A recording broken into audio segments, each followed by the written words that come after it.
वचनवा निभाइब सजना। आज हम जितना बतौले बनी कल पूरा याद करके रखिया, ठीक बा? जी। देखला ई सारा हिसाब आई जो अंग्रेजी के बतौले बनी नो वो सब याद करके रख ले रही आ हिसाब भी बना ली है। का हाल बा तनुजा, सब ठीक बा ना? जी ठीक बा। और का हाल बता और पापा के आँख के? रउआ था जानते बानी ऑपरेशन करावे के डॉक्टर कहले बा। रुपया के जुगाड़ अभी नहीं खे भाई, जैसे ही हो जाई ऑपरेशन करावे के बा। भगवान के हमनी के जैसन परिवार में ज्यादा बड़ बीमारी ना देवे के चाहिए। तू बैठा, हम तोहरा खातिर नाश्ता लेके आवत बानी। जी ना रहे दी, आज के पढ़ाई पूरा हो चुकल बा। हमरा जरा सहेलियों के यहाँ जाए के बा, घरों जल्दी लौटे के बा, नाश्ता करम तो लेट हो जाई। जैसन तोहार मर्जी। अच्छा तू सब याद कर लिया? हाँ हम जाता नहीं। Bye teacher.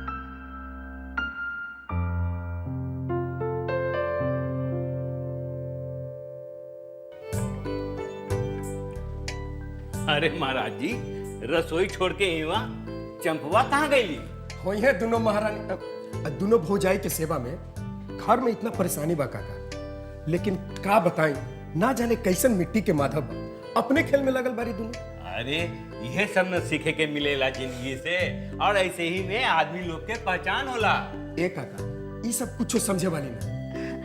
का के समझे वाला नहीं खन महाराज जी। अरे कुछो ना बिटिया, बस महाराज जी परेशान हो जालन। हम ऐसे परेशान नहीं थे काका, तार भौजाई के तारीफ करता नहीं, घर में इतना टेंशन बा, लेकिन सब समय के दोस्त बा। अगर कुछ होकी के रहे तो हमरा होकी के चाहिए। सारा जिंदगी खातिर बाबूजी पर बोझ तो हम बानी। भैया भौजी के एक्सीडेंट की जगह हमार एक्सीडेंट हो जाई, हमारी प्यारी भौजी की जगह हम मर जाती तो अच्छा होई। ऐसे ना कहे के बेटी, ये सब तो ऊपर बैठल भगवान करावता रह, हमनी के तो बस उनकरा हाथ के कठपुतली बानी। तू दिल छोट न करा, छोटका बबुआ जल्दी ठीक हो जाई। भगवान के नाचे नचावे के बाद दोनों बड़की के नचावस।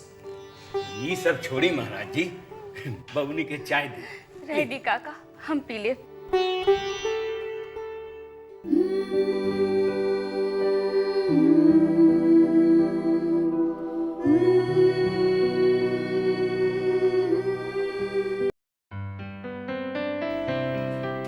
अभी ले 2 बेर चाय हो गई, बाकी दीदी अभी ले ना आईली।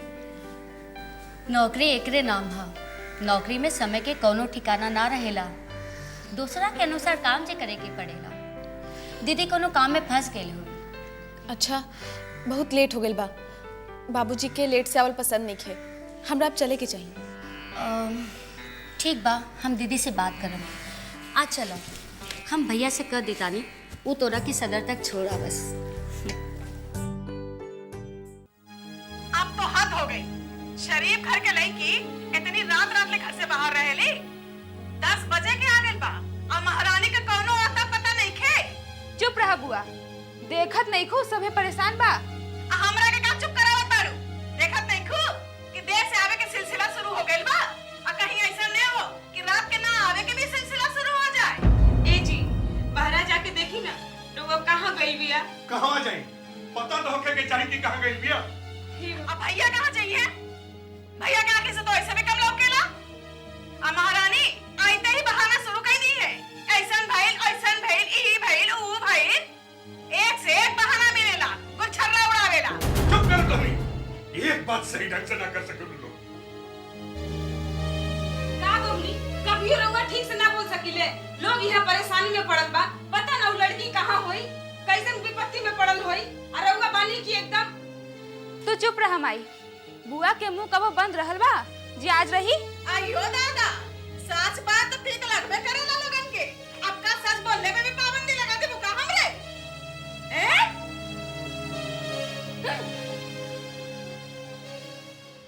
माई तू चिंता मत कर, दीदी जल्दी आ जाई।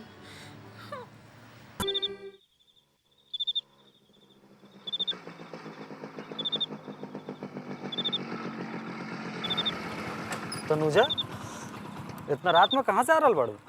यह सवाल था हमरुआ से पूछ सकनी है। अरे बाबा हम अपन दोस्त के यहाँ गए रहे, कुछ किताब लेवे के रहे, निकलत लेट हो गई। हमू अपन सहेली के यहाँ से आ रहल बनी। कुछ ज्यादा लेट नहीं हो गए? हाँ हो गई बा, यही से तो हम जल्दी ली जाता नहीं, लेकिन तू सवाल पूछल बंद करबा तब जाएब ना। चलो बैठा, हम तोरा के छोड़ देम, हमरा लगे गाड़ी बा, जल्दी पहुँच जेबे। ना ना शुक्रिया, हम अपने आप चल जाएंगे। देखा जिद मत कर, आजकल माहौल ठीक नहीं है। चलो बैठा, हम छोड़ दे। राज बाबू हम जाना तानी कि रहुआ हमार चिंता बा, लेकिन हमरो अपन चिंता बा, यही से हम कहता नहीं कि हम चल जाए। अरे हम तोरा घर तक ना छोड़ो, गांव के बाहर छोड़ दे। चलो बैठा। राज बाबू रहुआ समझत प्लीज तनुजा जिद मत कर, हर बात में जिद अच्छा ना होखेला। चलो बैठा।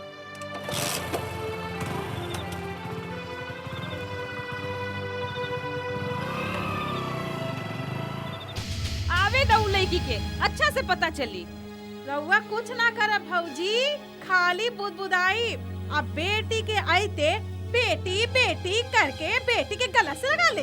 अब बेटी ऐसन बहाना बनाई कि माई के कुछ ना सुझाई। अच्छा जब वो आई ना तब पता चली। तो ला आ गईली, पूछला आ गईलू, कहाँ रहलू है बेरले? ई कोनो घर आवे के बेरा हा? गुलछर्रा उड़ावे से फुर्सत मिल गई होई तो आ गईली घरे, और ना फुर्सत मिलत तो ना आई थी। बुआ ई का ऑप्शन अब कतारू? अब तो ही सही बता दा, कौने यारन सब के साथ बैठल रहिलू कि आजो चुपचाप घर में घुस जाइबू? हमरा तोहरा के कुछ बतावला की जरूरत नहीं है। ता जेकरा के बतावे बा ओकरा के बता दा। और खड़ल बानी तोहरे सामने, ऐसन बहाना बनैया कि माई बेटी के गला से लगा ले। हमरा तोहरा से कोनो बहाना बनाला की जरूरत नहीं है, बुझ गईलू? तब बतावत काहे नहीं खू? का कारण है इतना लेट आवे के? तू चिंता मत करा, कुछ हो जाई तो हम तोहरा लगे गिड़गिड़ाए ना आई। का कहलू तू?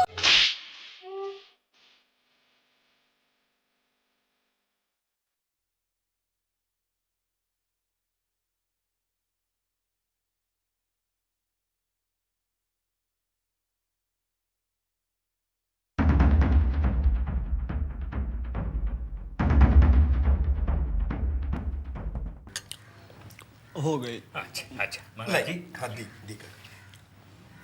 पानी ली।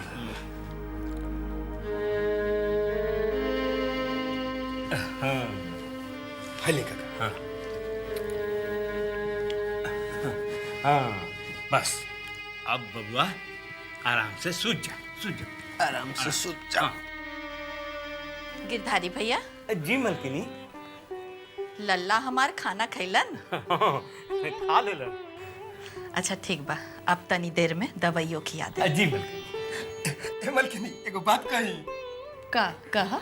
आज हम ऐसा खाना बनैनी हो कि लल्ला अपने हाथ से खोलन हो। अच्छा बाकी दवाई खाए में परेशान करियन, आ हमरो नहीं मालूम कि कौन दवाई कब देवे के बा। हम तो लाल पियर गोटी के अलग अलग बांट के रखने बानी। अच्छा ठीक बा, रउआ लेते आई, हम बता देते जी। मलकिनी ई दवाई के खाई? हमर खाना खा के तो छोटका बबुआ सूत गइलन।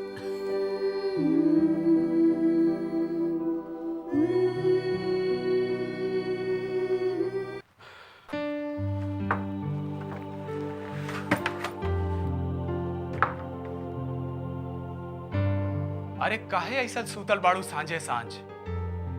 कुछ बतैबू? अब ना बतैबू तो हमके कैसे मालूम पड़ी कि बात का बा?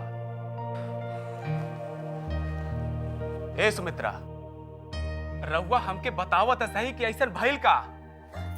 राम मर्जी में जब आइला तब रउआ घर में आइला, और जब मन करेला तब घर से बाहर जाइला। आज एक कमरा के बाद सबके सामने आ गई, और सब नौकर के सामने हमार बेइज्जती हो गई। लेकिन रउआ के ऐसे काम मिली। पर भइल का? का भाई? अरे रउआ ये पूछी कि कहा ना भाई। पर बतावा तो सही। आज हमार सहेली लोग हमरा से मिले घर आए रहे। घर में इतना बड़ा जी हादसा हो गया रहे। आज भोरे से हम परेशान रहनी कि कैसे कब कि हमार देवर पगला गइल बारन, और यही सब छुपावे खातिर हम गिरधरियों से कहनिया कि बउआ के ऊपरे राखब, नीचे मत लाई। बाकी का कहला था? का करी? भेज देला सुनकर के नीचे। झूठा साबित हो गई। अब ओकरा तो कुछ याद नहीं खे, उठपटांग बोले लागल। हमर सहेली से समझली सर कि जेकर मेहरारू मर गइल बिया ओकर तरी दिल बहला ली, हंसे बोले लगली जा। और वही टाइम में माँ जी आ गईली और उन्हें आओ देख ली ना था, और सब सहेली के सामने। चुप रहा बहू, आज एकदम चुप रहा। अच्छा होई अपन सहेली लोगन से कहना कि अभी के अभी यहाँ से चल जाए। हाय हो रहा इतना बेइज्जती वो सबके सामने अकेले में करती तो कोनो बात ना रही। मन तो कैलस कि माटी में गड़ जाए, लेकिन गड़ी तो कैसे गड़ी। अब रहुआ तो हमरा सीता जैसा साथ ना बुझो। लेकिन माई बिना जनले सुन ले। जाए दी, रहुआ कुछ मत बोला, ना तो सबे लोग कही कि मेहरारू के बात मानता। लेकिन बात तक करे के पड़ी। इस सब वो गिरधरिया के कई धैला। आज वो गलत ना करी तो हमरा साथे से ना होई। पर दूसरा के गलती के सजा तोहरा के काहे मिली? हम अब ही माई से बात करब। अरे माई तो गिरधरिया के नु पक्ष ली है। आज पक्ष विपक्ष सब फैसला होके रही। हमरा के रोज रोज के किचकिच बिल्कुल पसंद नहीं है।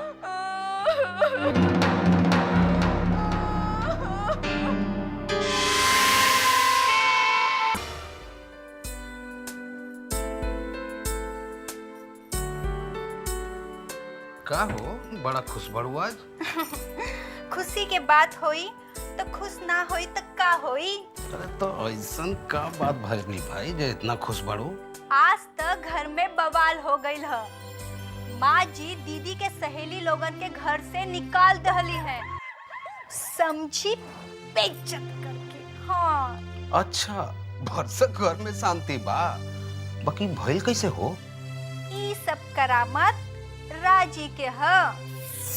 यानी हमरा के दूध ला के दे दी, हमरा के लेप लगावे के बा, चैन बड़ा रुख हो गइल बा। बाकी बबुआ घर में अकेले बाड़न। काका 2 मिनट में कोनो देर ना हो जाए। कहीं नीचे उतर जाइहन त। हम बानी में, चिंता मत करे। ठीक बा, हम ले आवत। हाँ। अब आई खेल में मजा। एक शब्द और ना। खबरदार जी के हमार बेटा के पागल कहलक। अरे पागल तो तोहनी बाड़ू, जे मासूम के पागल कहताड़ू। का चुप रहा बहू, आज एकदम चुप रहा। अच्छा होई अपन सहेली लोगन से कहना कि अभी के अभी यहाँ से चल जाए। केहू हमार बेटा के और बेइज्जती करे, ये हमरा से बर्दाश्त ना होगी। सुमी, यह बेइज्जती करे खातिर हमनी के बोलौले रहू। चला लो, चले ही जैसे। ना सरिया, बहुत हो गए। चले लो, नाश्ता कर लो। ऐसन खाए के आई मत जा तू अभी। बाहरे हमर राज दुलारी, तू तो बड़ा खिलाड़ी हो गई हो। हम कहले रहनी है ना कि तू बाहर संभाला और हम घर। बस तू हमर माई के दिल जीता और हम अपन बाबूजी के। ई देखा ओकरे तैयारी करतानी हम। बाबूजी के नया प्रपोजल दिखाए वाला बानी। एकरा में तो बस फायदा ही फायदा बा। बहुत अच्छा, बस अब रउआ देखत जाए कि हम ई घर के अपने बस में कैसे लेतानी। और हम अपना बिजनेस के। हम अबहिन जे देख के आवतानी वो ट्रेलर ह, फिल्म अभी बाकी बा। ऐसन का देखलू हो? राजी पहले कुछ ना बतावेली, बस देखत जाए। अरे हो दादा। माई, ए माई। अरे का भाई इतना जोर जोर से काहे चिल्लावत अरे? हाँ, अब तक हमार आवाज देवल भी तोहरा के चिल्लाई लागता। अरे बताइबो कर बा की बात का बा? बात त ऐसे करता रू जैसे कुछ मालूम नहीं थे। आज का भाई नहीं घर में। अब हमार मेहरारू के घर में लोग से बोलल छोड़ दे, गुलाम बन के रहे। ऐसन के कहता? तोहनी के विचार ता ऐसने हा। ओकरा के ओकर सहेली सबे के सामने बेचती, नौकर के सामने बेचती। ई घर में मेहमान के साथे ऐसने सलूक कइल जाला। बबुआ ई घर में मेहमान भगवान समान होला, बाकी मेहमान के भी एगो दायरा में रहे के चाहिए। दायरा के बात मत करा माई, यहाँ केहू अपना दायरा में नहीं खे, सभे अपनी मनमानी करता। वो तनी अपना सखी सहेली संगे हंस बोल का लेला, ई बर्दाश्त नहीं के भइल तोरा से। बबुआ हंसल बोलल कोई गुनाह नहीं खे, कोई खराबी ना है, बाकी केहू के हंस के अपमान करल खराबा। केकर अपमान कर देला तू? विक्रम के? अरे वो पागल के का मान और का अपमान। बस करा रंजीत, अब अपन लल्ला के बारे में एक शब्द भी हम सुनेला नहीं खींचा। अरे तू हो हमरे कोख से जन्म ले ले बड़ा, भगवान हमरा माफ करी। अगर तोहरा साथे ऐसन घटना घटत रही तो हम तोहरा का छोड़ देती। हे भगवान, अब देख ली हमरा मरे के और वो पागल खाना भेजे के तैयारी होता। हमरा से कहानी अनु कि एक दिन रवा हमरा के मरल देखा। देख ली जब मुंह पे ऐसा बोला तारी तो पीठ पीछे का होत होई। अब तो भगवाने बचावस। माई अगर तोहरा अपना बेटा के इतने ख्याल बा ता ओकर ख्याल करहू वाला रहा, ना तो कहता हमरा से हम घर छोड़ के चल जाई, फिर जे मन में आवे से करा। केकरा मन में का रहल बा? और ई घर में शोर शराबा कैसन? कहले रहनी है नु, अभी फिल्म बाकी बा। जी वो महतारी बेटा के बीच में बात होत रहे। बात होत रहे कि विवाद होत रहे? जी ओ हम पूछतानी, सच सच बतावा का होत रहे? जी कुछो ना, बहुत छोट बात बा, वो तो हम ऐसे ही सबके समझावे खातिर बुलौले रही। ठकुराइन, रउआ चेहरा से साफ झलक रहल बा कि रउआ कुछ छुपा रहल बा। ई है कि देवर जी के अपमान करे के हक केहू के नहीं के। वो उनकरा जैसे नादान के जेकरा के अपनो सुधना। का अपमान? विकी के अपमान? ठकुराइन, रउआ एकरा के छोट बात समझ रहल बानी। आज दीदी के सहेली लोग घर में आयल रहनी है और उनकरा के का मालूम कि देवर जी अपने सुध में बाड़न की ना, बस उनकरा से मजाक कर बैठनी है। वाह, सचमुच बहुत छोट और घटिया बात बा। बाकी सूर्य प्रताप सिंह के घर में इतना छोट और घटिया बात हो के ये हम बर्दाश्त ना करब। और तोहनी कान खोल के सुन ला, विकी बबुआ के बारे में अगर घर में कोई बखेड़ा खड़ा कैलस तो हम ओकरा के माफ ना करब। और रंजीत, अरे मेहरारू और माई में तनी फर्क समझल करा।